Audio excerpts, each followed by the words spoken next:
खुली नजर से देखो मित्रों, खोलो मन के द्वार। वनस्पती रचना व कार्य यातील तुझा तक्ता पूर्ण झाला कृष्णवी? हो माझा. पेरे म्हणजे काय? पेरे म्हणजे जिथे पाने फुटतात त्याला पेरे असे म्हणतात. कांडे म्हणजे काय?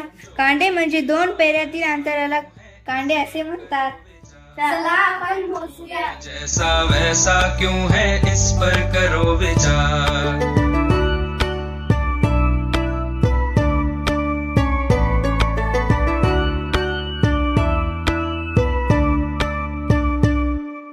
आसपास की दुनिया किन नियमों पर चलती है? चला निरीक्षण करूया. हे आहे केळीचे पान. पानाच्या पसरट भागाला पर्णपत्र असे म्हणतात. हे आहे मध्यशीर आणि हे आहे शिरा. पर्णपत्राच्या कडेला पर्णधार असे म्हणतात. जो भाग थोडाशी जोडलेला असतो तो असतो पर्णतल. हे आहे ते. हे आहे पर्णतल.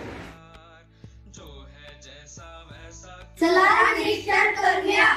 फूल ज्या ठिकाणी देठाला येतो तो भाग सामान्य तळ पसरट व फुगीर असतो, त्याला पुष्पधार असे म्हणतात. निधनपुंज कळी अवस्थेत पाकळ्या हिरव्या रंगाच्या पानासारख्या भागावर झाकलेल्या असतात.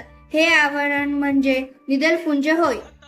दलपुंज पाकळ्यांनी बनलेला असतो. वेगवेगळ्या फुलांचे दलपुंज जसे गुलाब, मोगरा, शेवंती, जास्वंद.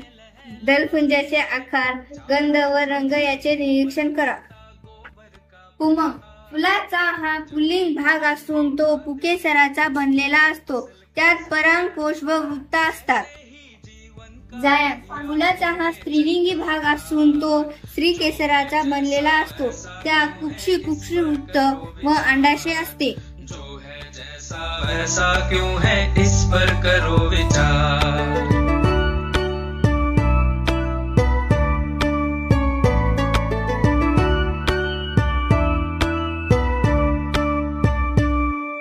सूक्ष्म जीव हो या सागर की महाकाय सी भेल, परमाणु